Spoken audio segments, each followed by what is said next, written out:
आज राउरकेला पुलिस जिलार गृहलक्ष्मी नियुक्ति परीक्षा हो जाइछि। आवश्यक शिक्षागत योग्यता ठारू अधिक पाठ पढ़िथिबा प्रार्थी माने परीक्षा देउछंती। दिनकू पारिश्रमिक 612 टंका अर्थात मासकू प्राय 18,000 टंका पाइबे गृहरक्षी। आवेदनकारी तालिका रे किंतु अछंती बीटेक और ग्रेजुएट छात्र छात्री।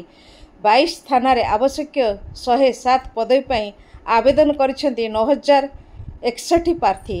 एथिरु प्राय अधिकांश उच्च शिक्षित, किए MBA MCA करछंत, अन्य किए डिप्लोमा और ITI छात्र छात्री।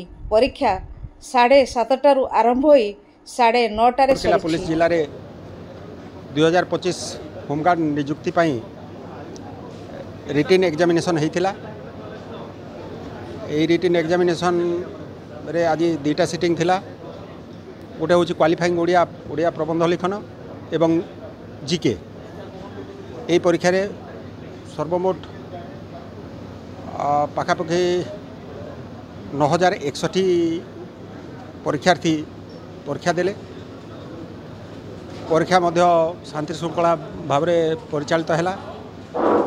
यही परीक्षा पाई 3 जन एडिशनल SP, 8 जन DSP, इंस्पेक्टर